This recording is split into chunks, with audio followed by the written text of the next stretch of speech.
O nosso tema, como vocês já sabem desde a semana passada, é explicar um pouco do governo da igreja, né? O governo da igreja do Senhor Jesus Cristo. Precisamos compreender pela palavra de Deus como Jesus governa a sua igreja. Então, diante desse tema importante, considerando inclusive as eleições que estamos prestes a exercer, né? Precisamos entender um pouquinho como é esse processo pela palavra de Deus. E nessa manhã, se Deus assim permitir, vamos desenvolver um pouco mais o tema que já começamos na semana passada. Vamos orar. Senhor Deus, nós te louvamos, ó Pai, pelo tempo que o Senhor nos dá agora de estudo da Tua palavra. Guia-nos pela Tua lei, guia-nos, Senhor, com o Teu Espírito Santo, para que realmente possamos compreender aquilo que o Senhor revelou aos Teus santos. Nos abençoe, no nome de Jesus Cristo. Amém. Muito bem, irmãos. Na semana passada, nós vimos um pouco da definição do que é igreja. Nós vimos a igreja num contexto redentivo, né, nessa grande história da redenção que o próprio Deus tem feito, no seu grande plano redentivo, nas suas promessas, na sua aliança com o seu povo, em conquistar para si aqueles que estão perdidos, daqueles eleitos dele desde a eternidade. Nós vimos também um pouquinho do conceito de igreja visível e invisível. Vimos a diferença, entendendo que os dois têm a ver com a catolicidade da igreja. A igreja ela é universal, mas ela é universal em pelo menos dois sentidos. Num sentido invisível, no que trata de todos os crentes de todas as épocas, desde o passado, do presente e do futuro, ou como visível dos crentes dos nossos tempos, aqueles que têm professado a fé no Senhor Jesus Cristo. Vimos também a necessidade de filiação da igreja, que para o crente, ser membro de uma igreja não é uma opção, mas um dever. Isso tem a ver com o nosso chamado de amar a Jesus Cristo e amar o seu povo, e vimos as necessidades que há dentro desse contexto. Vimos também um pouco de Jesus como o grande governador da igreja, Jesus como aquele que é o líder, o rei da igreja e do mundo. Vimos inclusive a diferença que há entre pensar Jesus como o rei, no sentido do reino dele como a criação, aquilo que os teólogos chamaram de o reino essencial, e o reinado dele como o rei mediador, aquilo que entendemos como a obra de salvação e mediação de Jesus Cristo. Vimos também a questão do texto que trata sobre as chaves do reino, em Mateus capítulo 16, e, por fim, vimos também a questão do governo da igreja estar necessariamente fundamentado nas Sagradas Escrituras. Os princípios do governo da igreja devem estar todos ali nas Sagradas Escrituras, de modo que, enquanto os apóstolos, que foram os discípulos imediatos do governo de Jesus Cristo, exercer esse chamado por meio da obra inspiradora e do Espírito Santo, nós hoje, pelo governo presbiteral, fazemos isso mediados pela palavra de Cristo. Vamos inclusive desenvolver um pouco mais dessa temática agora. E observamos que nem tudo que os líderes da igreja, né, os presbíteros, os diáconos, deliberam a respeito das necessidades da igreja, estão claramente na Escritura, ainda que os princípios estão ali, mas há algumas questões de ordem circunstancial, algumas questões de ordem da natureza e da prudência. Na época, no domingo passado, eu citei o exemplo do horário do culto, né? Nós não temos previsto nas Sagradas Escrituras que horas tem que ser o culto. Nós temos o dia do Senhor, o domingo, mas não temos o horário. E o horário é uma questão de prudência, é uma questão cultural. Eu até me recordo de uma história do reverendo Francisco Leonardo, avô da minha esposa, que conta que uma época lá na Holanda, ele foi missionário aqui no Brasil, mas era holandês, pastor holandês, ainda é, inclusive. Estive conversando com ele essa madrugada, sempre muito agradável. E o reverendo Francisco conta que em uma época, não sei se na sua juventude, alguma coisa assim, a igreja na Holanda, qual ele era membro, deliberou o culto às 14 horas, era 13 ou 14 horas, então um pouco depois do almoço. E ele disse que era uma bênção, um silêncio, todo mundo dormindo, bem quietinho, assim, um negócio maravilhoso. Então o pessoal logo percebeu que não dava muito certo fazer o culto dominical após o almoço, né? Você precisa aí ter um pouquinho de jogo de cintura dentro da circunstância, da prudência de escolher um horário que as pessoas, né, possam participar com um pouco mais de ânimo e energia. Então isso aconteceu. Eu confesso que isso nunca aconteceu na minha vida, na minha história, do culto uma hora dessa, mas poderia acontecer dentro de contextos, tá bom? Mas hoje o nosso objetivo é falar um pouco sobre o poder da igreja.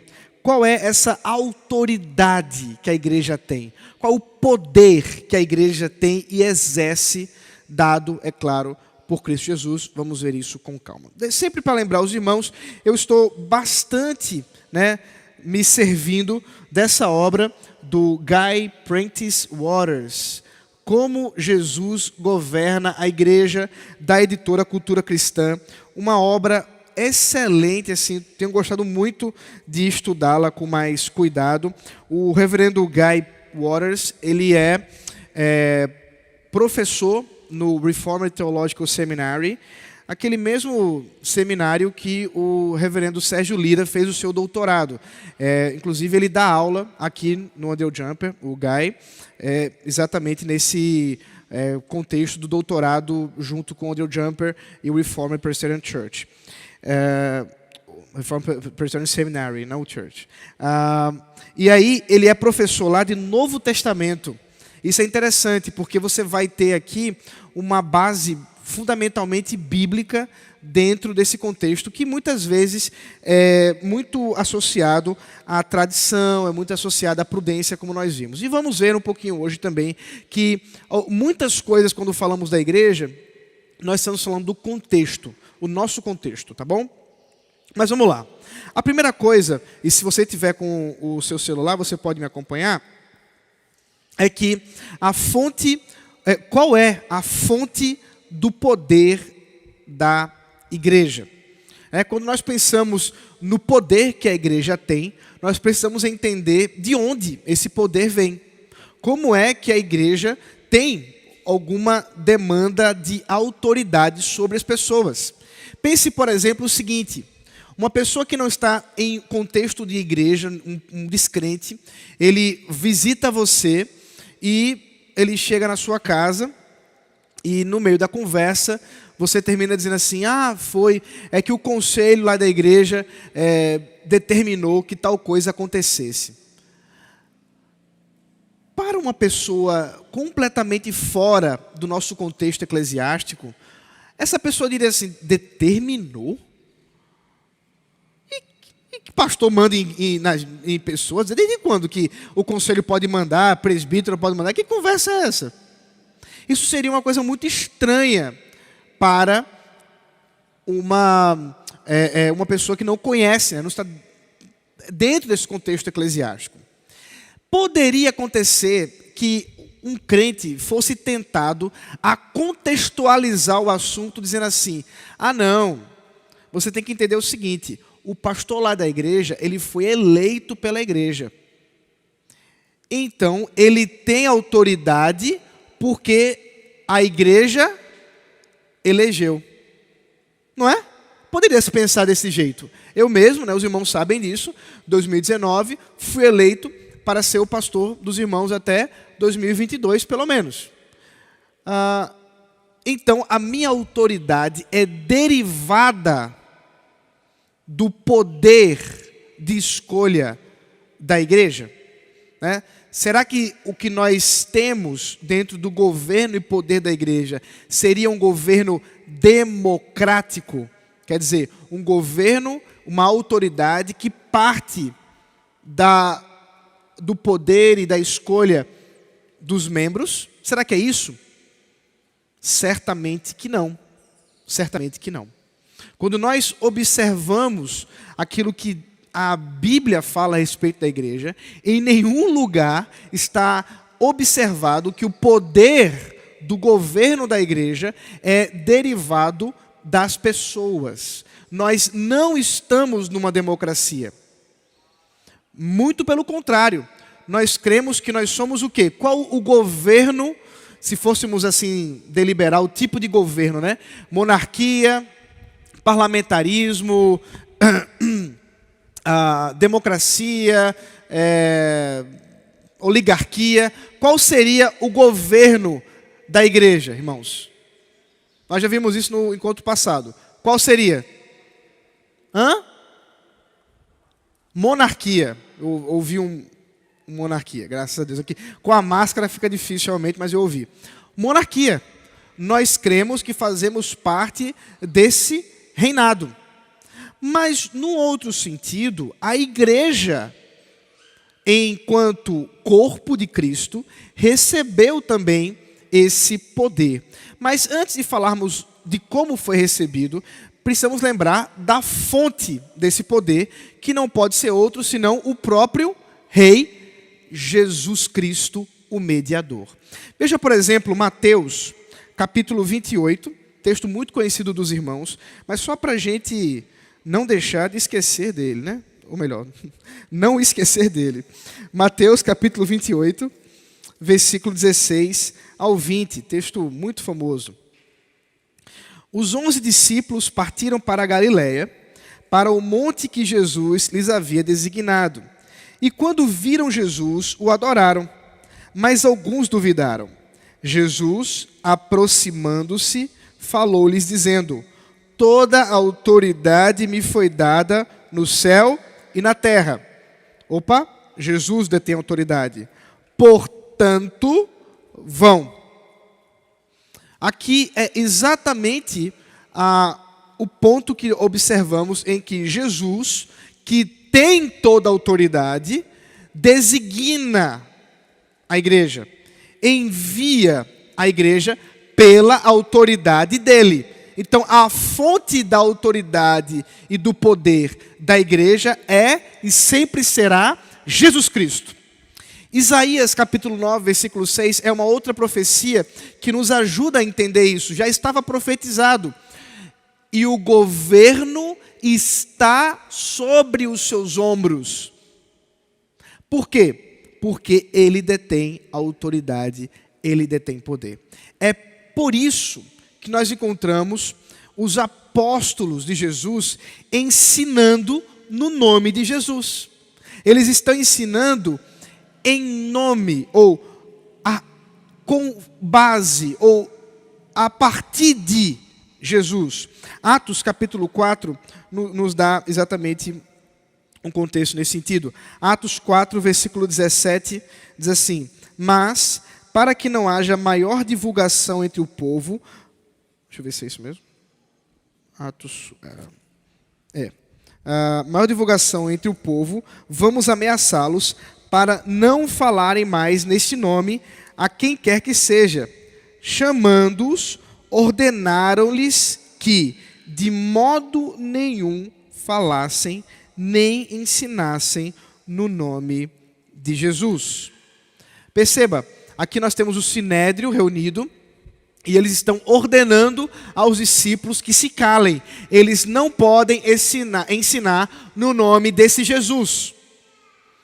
Vocês vão ver depois, se vocês quiserem continuar a leitura do texto, depois, que os discípulos se negam a obedecer essa ordem e dizem que mais importante é obedecer a Deus do que os homens. Portanto, os apóstolos ensinavam no nome de Jesus. Nós também, como igreja, disciplinamos no nome de Jesus. São dois exemplos apenas para a gente entender que toda autoridade, todo governo tem como fundamento o Senhor Jesus. O próprio Senhor Jesus, em Mateus 18, versículo 20, fala a respeito disso. Ele, como essa fonte de autoridade, daquele que abre e fecha com as chaves do reino. 1 Coríntios capítulo 5, versículo 4, a mesma ideia de disciplina sendo exercida pelo poder de Cristo, pela autoridade de Cristo. É nesse sentido, portanto, que os crentes devem receber o ensino e ação da igreja como o próprio Cristo. Então, perceba, quando a gente entende qual é a fonte de autoridade e, portanto, qual é a fonte de ensino, qual é a fonte de disciplina, de governo da igreja, nós podemos compreender que, se é Jesus que é a fonte, logo, toda a ordem deliberada por aqueles que estão em autoridade para com a igreja, fazem isso mediante Cristo e devem ser obedecidos como se o próprio Cristo estivesse falando, porque é isso. É o próprio Cristo quem está falando. É óbvio que, portanto, essa liderança deve estar fundamentada na palavra desse Cristo.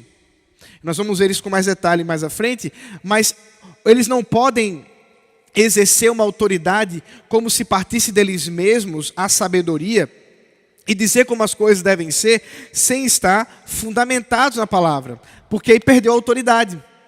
Nenhum líder da igreja, presbítero, pastor, diácono, pode exigir dos membros nada que antes não tenha que ser provado, demonstrado nas Sagradas Escrituras, pelo menos o seu princípio ali estabelecido. É por isso que os crentes, observando isso, devem receber o ensino e a ação da igreja como o próprio Cristo que fala com o seu povo. Um outro aspecto desse poder da igreja é como que o Senhor Jesus delega e investe a igreja de poder. A delegação e a investidura do poder da igreja. O artigo 3º da Constituição da Igreja Presbiteriana do Brasil, eu trouxe aqui o meu manual presbiteriano 2013, o 19 está aqui em cima.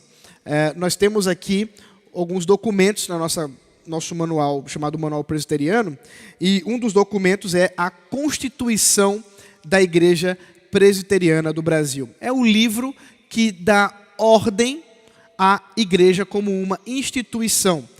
Essa Constituição é de 1950. Ela é a nossa terceira Constituição. Nós tivemos uma primeira, que na verdade era uma tradução da Constituição americana. Não americana, eu me refiro à Igreja Presbiteriana dos Estados Unidos, né? E depois tivemos uma segunda, em 1937, e depois a terceira, em 1950, que é a que se mantém até hoje.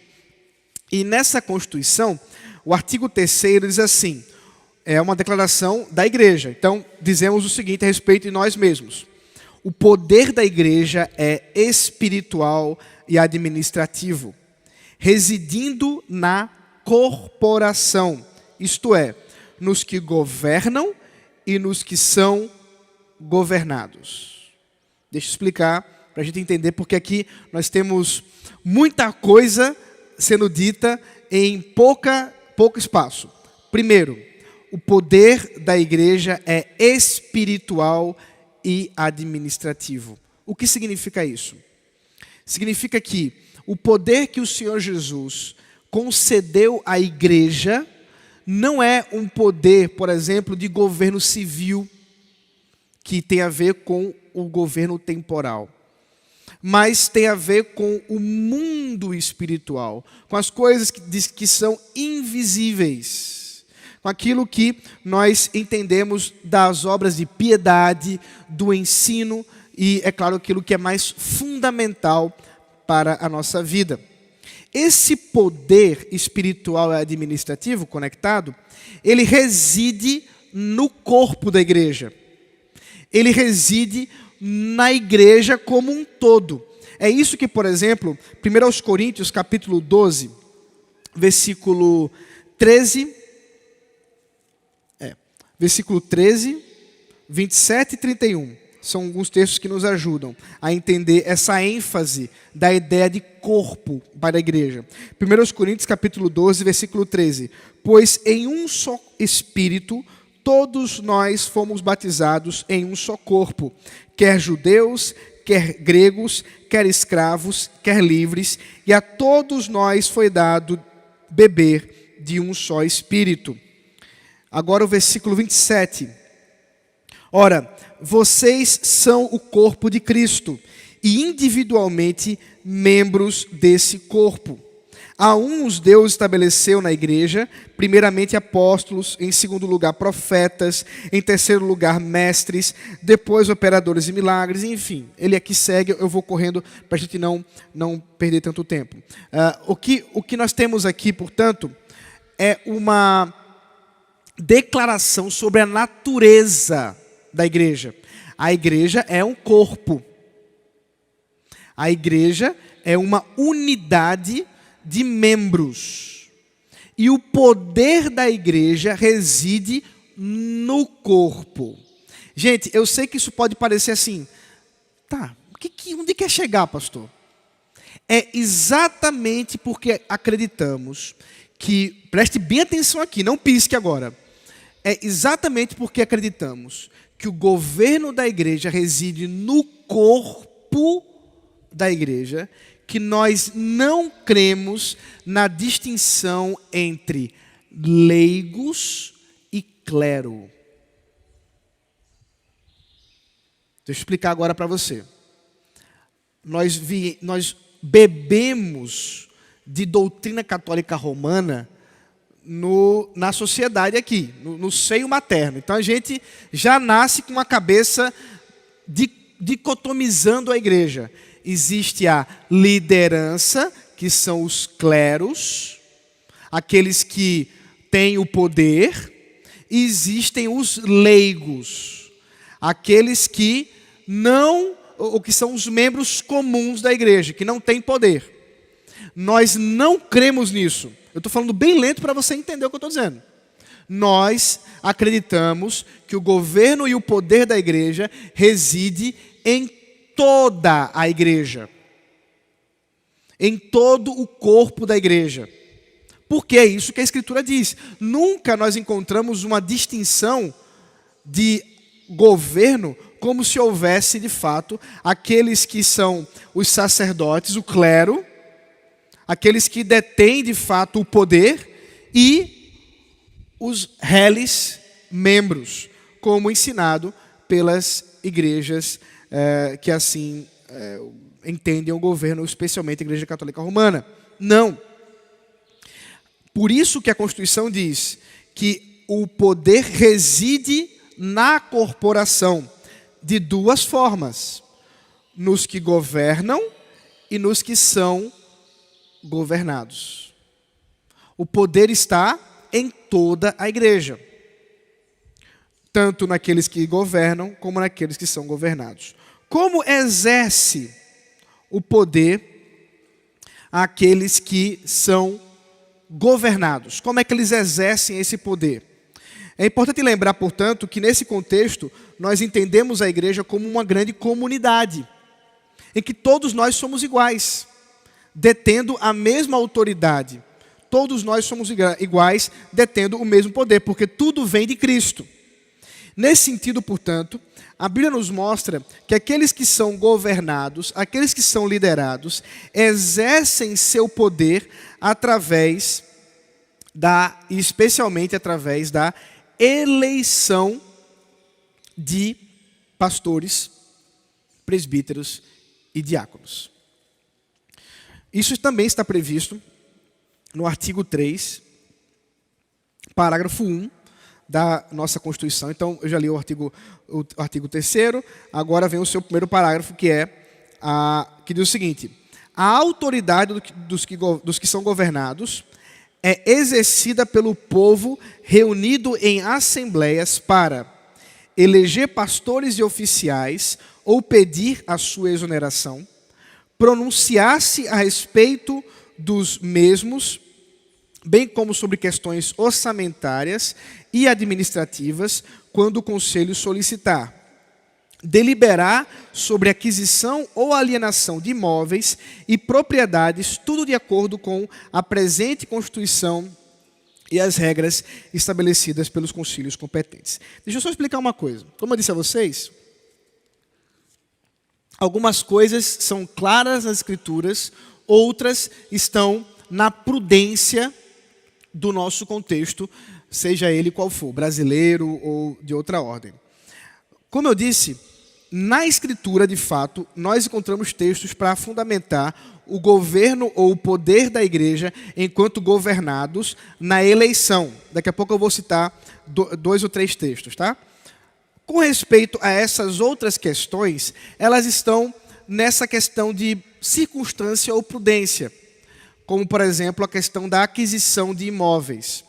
A nossa Constituição, deliberando da importância disso não recair simplesmente na responsabilidade do Conselho, isso é uma questão contextual, irmãos. Talvez, eu nem tenho certeza, mas talvez uma denominação presbiteriana em outro lugar do mundo tenha um entendimento diferente, até por uma legislação daquela sociedade ser diferente. Mas em nosso contexto, para, por exemplo, a igreja adquirir ou vender imóveis, é necessário uma assembleia convocada pelo conselho para que o povo vote exercendo sua autoridade a respeito desse assunto. Considerando aí talvez a questão mais delicada dentro da nossa própria legislação brasileira.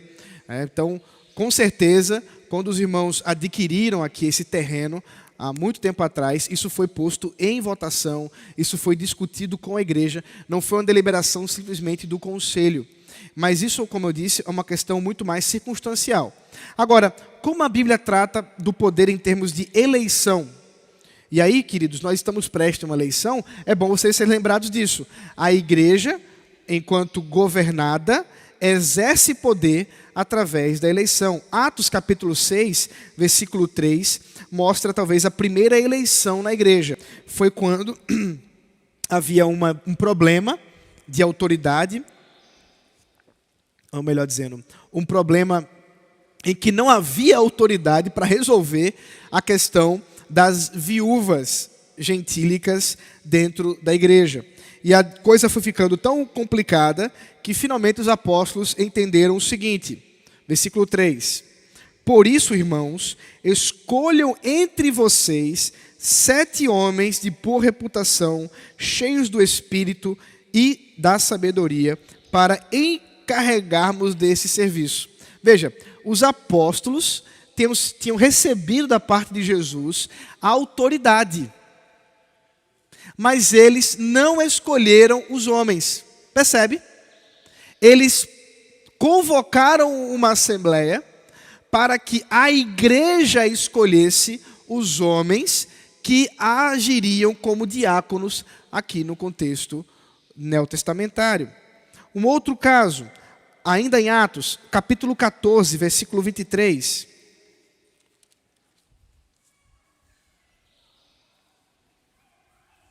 E promovendo-lhes em cada igreja a eleição de presbíteros, eu disse capítulo 14, versículo 23, né? 14, 23. A eleição de presbíteros, depois de orar com jejuns, os encomendaram ao Senhor em quem haviam crido. Aqui, mais uma vez, nós temos apóstolos, na verdade o apóstolo Paulo e Barnabé, estão plantando a igreja, e no trabalho de plantação de igreja, eles fizeram o quê? Uma convocação de assembleia para eleição de presbíteros. Não foram eles que indicaram os nomes. A igreja elegeu os seus presbíteros. Tito, capítulo 1, versículo 5, também nós temos isso. A mesma ideia, quando Paulo, escrevendo a Tito, instrui sobre como deve proceder na escolha de líderes. Tito capítulo 1, versículo 5. Foi por esta causa que deixei você em Creta, para que pusesse em ordem as coisas restantes, bem como em cada cidade constituísse presbíteros, conforme prescrevi a você. E aí passa a enumerar como os presbíteros devem ser para poder serem eleitos, segundo as recomendações do apóstolo Paulo a Tito. Então observe que realmente nós encontramos nas Sagradas Escrituras a igreja exercendo essa autoridade, exercendo esse poder dado por Cristo para eleger oficiais, sejam presbíteros, sejam diáconos. E como é que a igreja exerce o seu poder dentro do contexto dos governantes? Então, como governados, elegendo. E os governantes? Primeiro, os governantes, eles devem, em primeiro lugar, obviamente, serem dotados por Cristo, receberem da parte de Cristo dons específicos para o trabalho dentro do contexto dos ofícios diaconais e presbiterais. Primeira coisa é isso, é Deus quem age, é o Espírito Santo quem age, é Jesus Cristo quem age, os três, vou falar sobre isso hoje à noite. E eles capacitam homens para exercer o trabalho de governo na igreja. Segundo, eles são eleitos, eles recebem o reconhecimento da igreja, porque nós cremos em um duplo chamado, o chamado interno, que é aquele que o crente observa dentro da sua vontade, do seu relacionamento com Deus. Eu acho que eu posso servir a igreja dentro de um contexto de oficialato. É desse sentido, portanto, que nós não podemos forçar ninguém a ser oficial. Nós estamos, inclusive, aguardando as indicações, entendendo que os irmãos estão sendo consultados, os irmãos estão se colocando em oração, pedindo a Deus discernimento para poder servir a igreja dessa forma. Mas também é verdade que há o chamado externo. A igreja reconhece, a igreja elege. E esse reconhecimento da igreja é um reconhecimento dos dons do Espírito Santo. O reconhecimento dessa capacidade para ser um oficial. Não é reconhecimento de que você acha aquela pessoa legal. Pessoas legais são legais, mas não necessariamente são oficiais. Nesse sentido, observe, preste bem atenção aos critérios para a eleição. Porque estes irmãos, uma vez eleitos, eles não prestam contas à igreja. Mais uma vez, lembramos a diferença entre democracia e o governo da igreja. Porque na democracia, aqueles que são eleitos pelo povo precisam prestar contas àqueles que os elegeram. Infelizmente, o nosso país é bem ruim disso aí, tá, gente? Mas deveria ser assim. Não é o contexto da igreja. Os presbíteros e diáconos não prestam conta, em primeira instância, à igreja. Eles prestam conta a quem? A Deus. Por quê? Porque eles não foram eleitos para representar a igreja. Eles foram eleitos para representar Cristo à igreja. Irmãos, isso muda toda a história. Isso muda tudo. Você não pode dizer assim, não, eu votei no irmão André para ser presbítero, porque eu vejo, ele toca bem, e tem que ser um cara mais jovem, um cara da banda de rock e tal, eu tenho que ter uma juventude roqueira para representar no conselho. Nós precisamos ter essa faceta da igreja representada. Vai se quebrar, né, André? Mas olha só, André não tem de prestar contas aos irmãos, uma vez que ele foi eleito.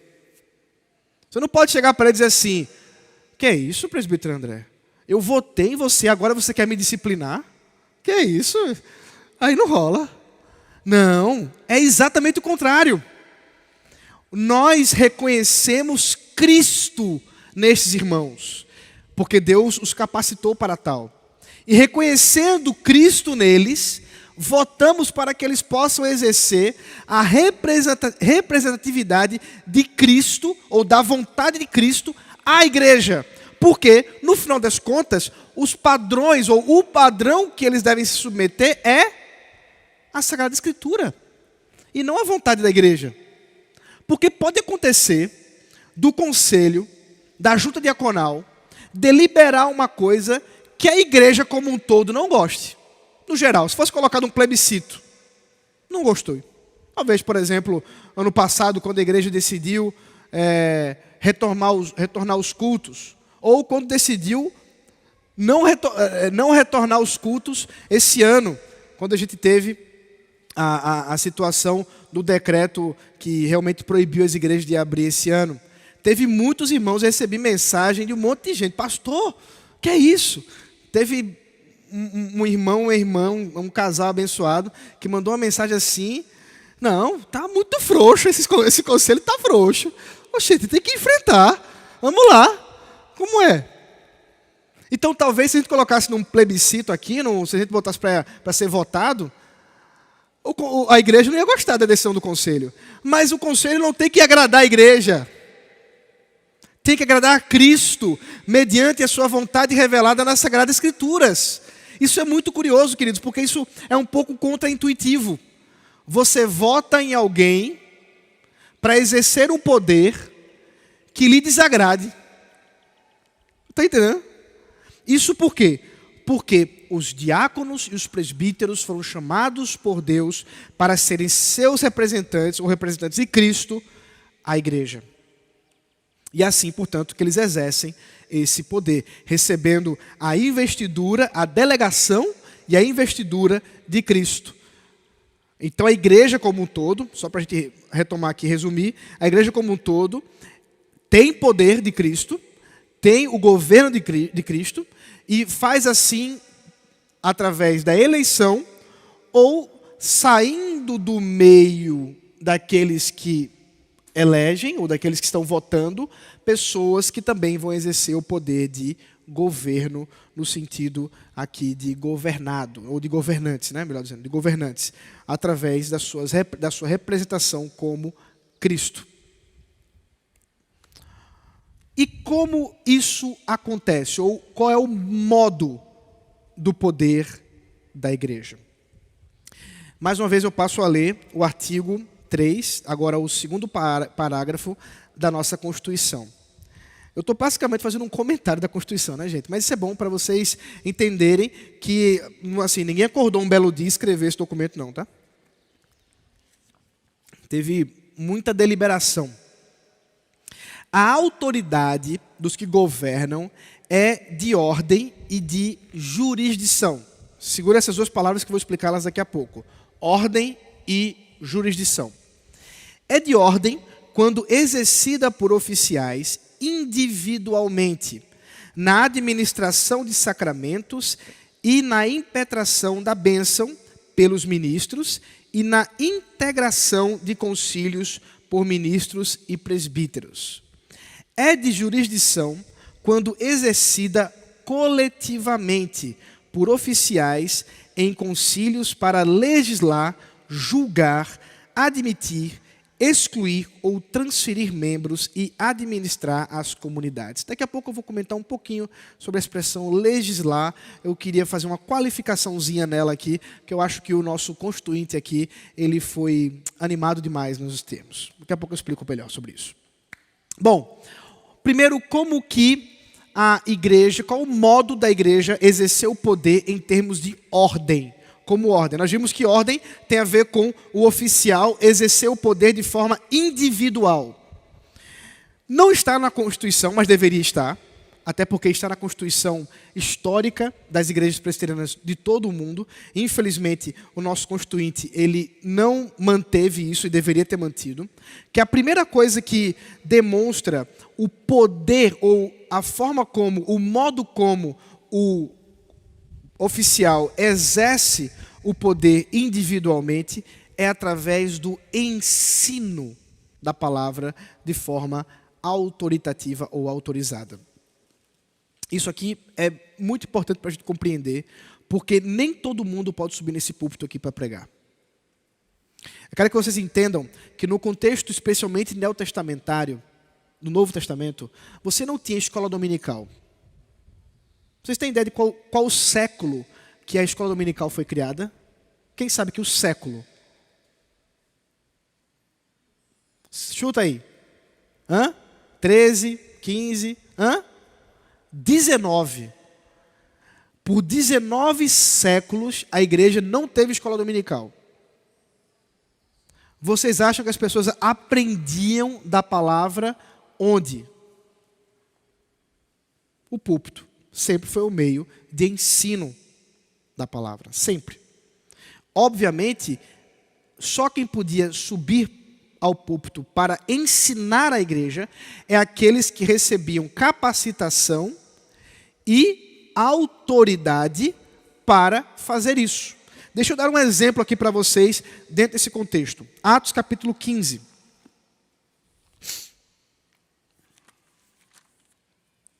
Atos 15 é o famoso concílio lá de Jerusalém, a discussão sobre a circuncisão.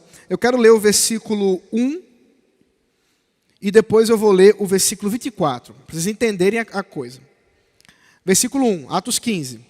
Alguns indivíduos que foram da Judeia para Antioquia ensinavam aos irmãos: se vocês não forem circuncidados, segundo o costume de Moisés, não podem ser salvos. Então havia um ensino. O ensino está certo? Não. O ensino está errado. O concílio todo vai discutir sobre o erro desse ensino. Mas, curiosamente, o documento que vai sair para ser lido para as igrejas tem um adendo além do problema do conteúdo do ensino. Veja o versículo 24.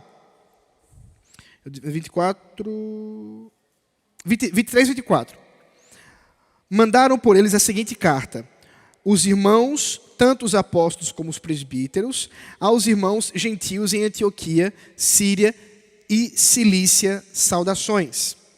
Visto sabermos que alguns que saíram do nosso meio, sem nenhuma autorização, perturbaram vocês com palavras, transtornando a mente de vocês. Perceba, a preocupação do concílio não foi só em discutir o conteúdo do ensino, mas também de demonstrar que aqueles que estavam ensinando não tinham autorização para isso. Porque era necessário que houvesse autorização.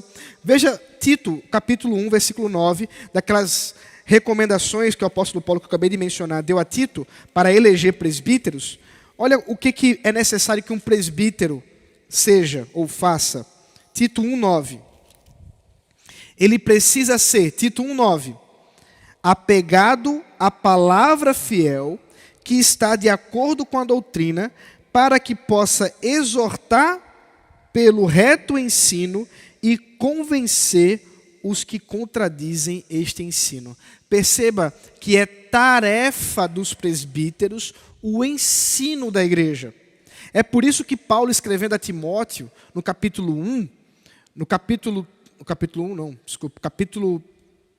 2 ou 3, espera aí, só para não... Estou falando de cabeça, posso errar. 1 Timóteo, capítulo 2, ele claramente ordena que as mulheres não possam exercer essa autoridade de homens. Não de homem qualquer. Ele vai explicar no capítulo 3. A autoridade designada e exclusiva dos oficiais, presbíteros e diáconos, que está descrito no capítulo 3. É por isso que mulheres não podem ser pastoras, é por isso que mulheres não podem pregar no púlpito da igreja, no culto público. E eu vou explicar um pouquinho isso só porque eu sei que é polêmico. É nesse sentido que o próprio apóstolo Paulo, ainda na primeira carta a Timóteo, diz: tomem cuidado para que vocês não estendam as mãos precipitadamente, porque o estender as mãos é exatamente um sinal de autoridade, de autorização. Essa pessoa recebe agora, ela está sendo enviada com autoridade para exercer o seu ofício, seja o ofício diaconal, seja o ofício presbiteral. Eu sei que gera uma certa polêmica o fato de nós entendermos pelas Sagradas Escrituras que nem todos podem ser pastores e que, especificamente, isso é uma questão dos homens. Nós entendemos que isso está claramente exposto nas Sagradas Escrituras e nós não temos nenhuma dúvida a esse respeito. Mas também entendemos que as mulheres não só não podem ser pastoras, como elas não podem pregar. Porque a pregação no culto público, nesse culto que acabamos de ter aqui, o reverendo Gustavo pregando, é um momento de ensino autoritativo. Por quê? Porque é exatamente o ambiente que Deus designou para ensinar a sua palavra ao seu povo, como se Ele estivesse falando. Aquilo que os teólogos falam da vox Dei, a voz de Deus. E para que possam representar a Cristo no púlpito, é necessário que sejam oficiais autorizados pela igreja e por Cristo, recebendo o poder dele, capacitação e poder dele. Por que seminaristas podem pregar? Essa seria a exceção, não é mesmo? Por que seminaristas podem pregar? Porque nós entendemos que uma vez que estão sendo preparados, ainda que não tenham recebido o oficialato, recebem uma espécie de autorização provisória. É como uma carteira de motorista, né? Você tem aquele 1 ano para ver. Se cometer uma infração grave, perdeu a carteira. É a mesma coisa do seminarista. Cometeu infração grave, caçado. Né? Acontece isso mesmo. Então, irmãos, por que seminaristas participam desse momento de ensino? Porque parte do treinamento deles é serem levados a expor as Sagradas Escrituras à igreja. É claro que eles não devem ir ao púlpito antes de terem maturidade, de terem sido experimentados em outros ambientes, até que possam chegar aqui. E pode haver realmente, às vezes, necessidade de um ajuste ou outro, porque estão em treinamento. Como todos nós aqui já passamos por fases de treinamento em diversos contextos, tá bom? Então, me detive bastante no assunto do qual não terei, eu tenho muita coisa para dizer ainda, mas vamos lá, vou ser mais rápido agora para poder liberar os irmãos. Então, o poder da igreja como oficial, ele exerce esse poder individualmente através do ensino da palavra, através dos sacramentos que estão associados ao ensino da palavra. Se você não entende isso, depois dê uma olhada no CRE. Eu falei sobre isso há pouco tempo, eu não me lembro agora o capítulo do CRE, mas tem lá dos sacramentos e depois do batismo, da ceia. Assista aos 3 e você vai entender por que o sacramento está associado à pregação da palavra. Ele é individual, esse poder é individual, mas ele não é autônomo. Isso é muito importante de distinguir. Por exemplo, o reverendo Gustavo estava aqui hoje de manhã pregando aos irmãos. Ele estava aqui exercendo uma autoridade individual. Afinal de contas, ele estava sozinho, mas não autônoma. Por quê? Porque tudo que ele disser, tudo que ele ensinar, tem de estar submetido à palavra. E se houver um caso, e pode haver, dele falar alguma coisa que não está nas Sagradas Escrituras, ou que está em contrário às Sagradas Escrituras, é necessário que ele seja censurado. Existem os meios para que isso aconteça. O próprio conselho pode exercer em termos locais. Pastor, não entendi essa questão, explica um pouquinho melhor. Opa, né? Vamos ver isso direitinho. Ou o presbitério, que é o concílio que delibera sobre isso. Vou falar sobre essa questão do presbitério no domingo que vem, se Deus permitir. Então, é fundamental essa supervisão do trabalho, porque somos homens. Não está aqui um homem infalível, inspirado por Deus, mas um homem que deseja ensinar a palavra do Senhor, mas que por conta das suas limitações, dos seus pecados, pode e erra muitas vezes e precisa sim ser questionado, precisa sim ser ajustado. É nesse sentido que é importante que a igreja participe desse momento de ensino, não necessariamente levantando a mão durante a pregação, não precisa tanto, mas pode acontecer dos irmãos questionarem depois, falarem alguma coisa, pastor, eu não entendi essa questão, e poder ser ajustado em tempo oportuno. Em termos coletivos, o trabalho dos oficiais com o poder de jurisdição. Então, poder de ordem é individual, o poder de jurisdição é coletivo. Isso acontece porque a Bíblia nos mostra uma pluralidade de presbíteros. Eu vou só citar os textos. Atos capítulo 20, versículo 28, Filipenses 1, versículo 1, 1 Tessalonicenses 5, 12 e 13, Timóteo capítulo 1, versículo 5, Hebreus 13, 17, 1 Pedro 5, 2, mostram uma pluralidade de pastores, uma pluralidade de presbíteros na igreja. É por isso que esse poder ele é conciliar, quer dizer, ele se dá na reunião desses líderes, desses oficiais. O conselho estará reunido sexta-feira, deliberando questões para a igreja. Ele faz isso de forma coletiva, essa é uma autoridade coletiva. Não pode ser exercida por um presbítero, não pode ser exercida por um pastor, e na verdade tem até quórum prescrito pela nossa Constituição, exatamente para dar essa ideia de coletividade, para ter pelo menos aferir pelo menos aí uma representatividade dentro do conselho naquilo que se discute. Isso é uma forma circunstancial, mas sábia de proceder. Porque já imaginou, por exemplo, se sexta-feira eu fosse me reunir, eu e o presbítero André somente, quando nós temos 7 presbíteros, nós temos 4 pastores, ou 5 pastores, 5? 4? 5, né? São 5. 5 pastores ou presbíteros docentes. Então, somando tudo aí, 12. São 12 membros do conselho. 2 podem ter uma representatividade interessante? Não. Então, por uma questão de sabedoria, existe quórum para isso. Então é importante, é fundamental que quando o conselho reunido, e aí eu estou falando do conselho porque é o nosso contexto aqui, eu vou explicar outros contextos mais para frente, ele está deliberando como um tribunal. E aqui talvez uma associação, uma ilustração nos ajude. O conselho, ele é como o STF. STF pode legislar?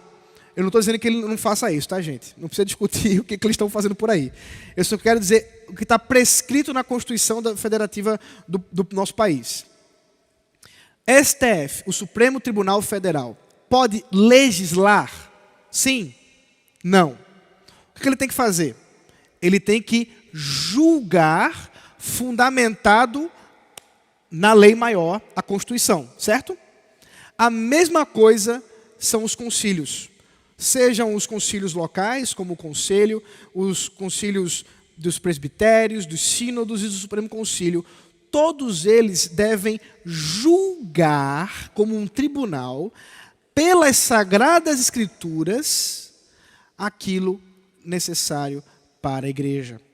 É por isso que eu disse que os nossos irmãos que fizeram a nossa Constituição, quando falaram legislar, usaram uma palavra que talvez não deveriam ter usado. Estou fazendo uma crítica aqui, porque afinal de contas a nossa Constituição não é infalível, né?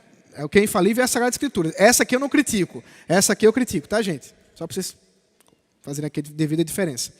Ela tem coisas muito boas, mas tem pés de barro, como todos nós. E nesse sentido, eu acho que foi um pezinho de barro aí. Qual é? Nós não podemos criar leis. Nós apenas podemos criar deliberações, juízos fundamentados nas leis e princípios das Sagradas Escrituras.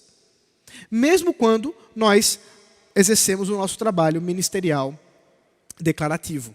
E aí eu estou caminhando para o meu final, tá bom? Da aula. Tenho mais 4 slides, mas vou tentar correr aqui.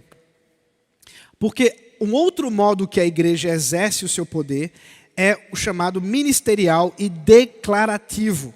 A nossa confissão de fé de Westminster, ela diz exatamente isso. Eu nem vou lê-la, você depois veja aí nos nossos slides.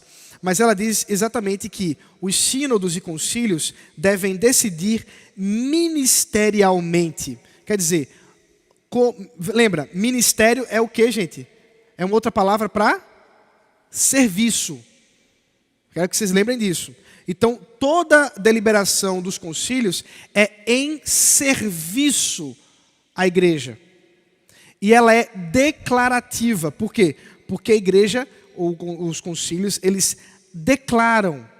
Eles não determinam, não no sentido legal, né? Eles declaram aquilo que já está nas Sagradas Escrituras. É como se esclarecessem à igreja aquilo que é necessário, sendo sempre fundamentados pela palavra de Deus. Gente, eu nunca vou me cansar de falar isso, tá?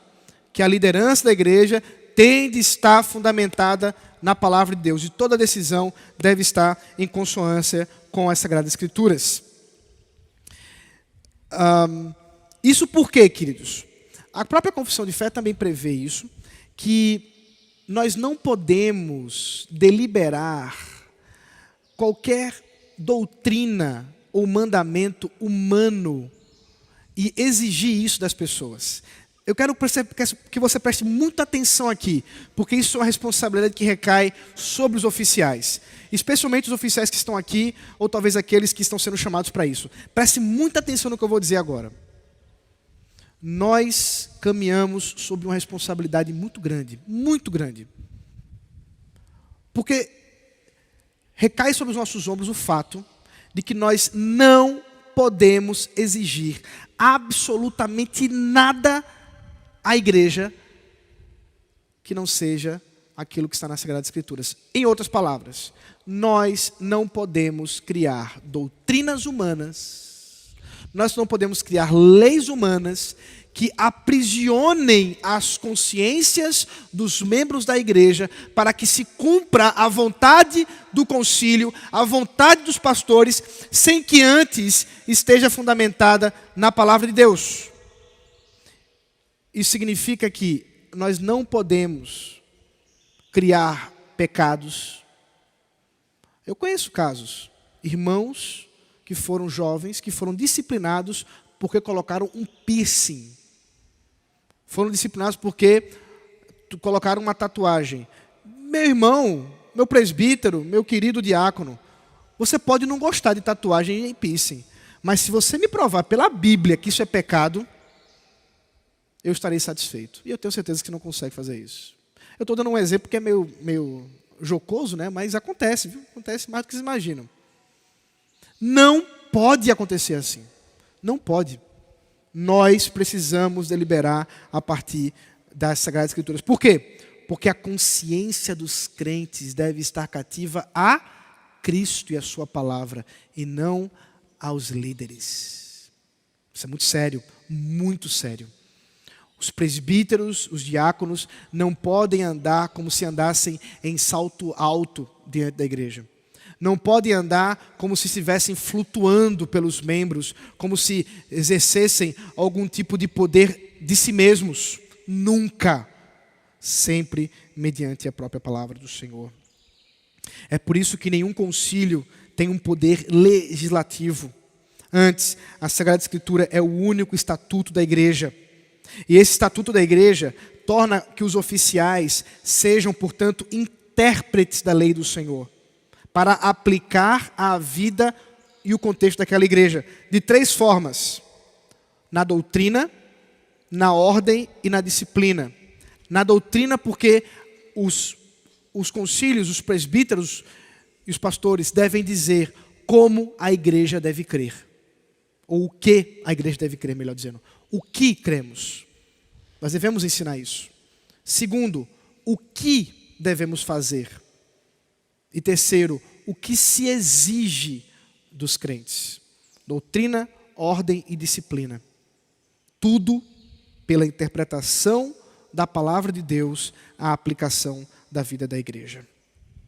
Por fim, queridos, é óbvio que o governo da igreja tem limites. O poder da igreja tem limites.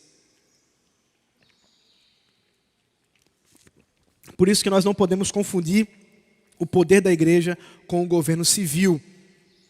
O governo civil é dado a nós pelo Deus Criador, que concede isso à humanidade. O governo civil se fundamenta na lei da natureza, na razão humana, como está Romanos capítulo 2, versículo 14 ao 15. Está limitado às coisas vistas e temporais e tem uma autoridade punitiva. Quer dizer, ele pode lhe mandar prender e, no contexto bíblico, pode inclusive mandar matar. Isso não é o caso do governo eclesiástico. O governo eclesiástico tem Jesus como mediador do seu povo. Não é a mesma coisa do governo civil. O padrão não é a lei da natureza, mas as Sagradas Escrituras. Está limitado às coisas espirituais. E a disciplina da igreja visa a glória de Deus, a pureza da igreja e restaurar e guardar os pecadores. Não visa a punição em si. Nós não temos esse poder punitivo, mandar prender e mandar matar. Isso não faz parte da função da igreja, do governo da igreja, do poder da igreja. Mas faz parte do governo civil. Aí é outra ordem. Mas da igreja não.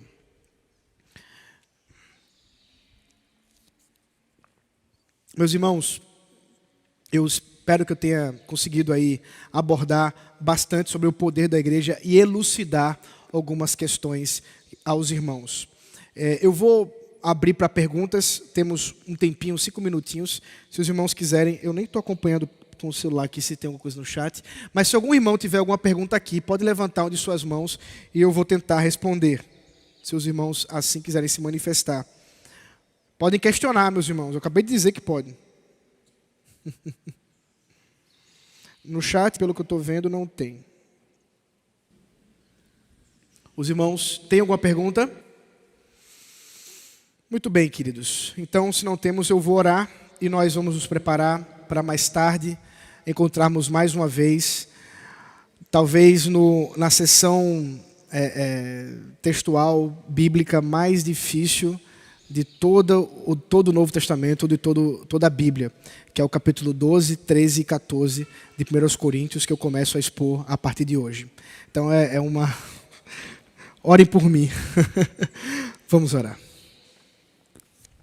Senhor Deus maravilhoso, nós te louvamos, ó Pai, pelo tempo que aqui tivemos de ensino.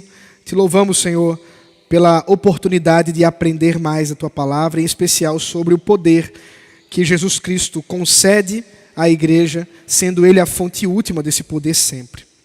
Abençoa, Senhor, a Tua igreja aqui reunida, o Teu povo, para que possa exercer esse poder com sabedoria. Em especial, Pai, abençoa os oficiais da igreja já eleitos e aqueles, Senhor, que o Senhor mesmo tem preparado para eleger. Aqueles que o Senhor tem escolhido, tem capacitado para que possam ser exemplos de fé, possam ser representantes de Cristo para o Teu povo, Senhor, e que possam exercer assim as tarefas mediante a Tua vontade, Pai.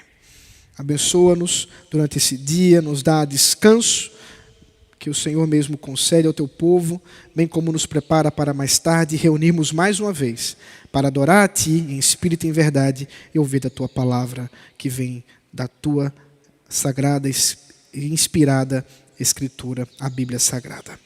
Em nome de Jesus, nosso Redentor, nosso Mediador e Salvador, é que oramos. Amém.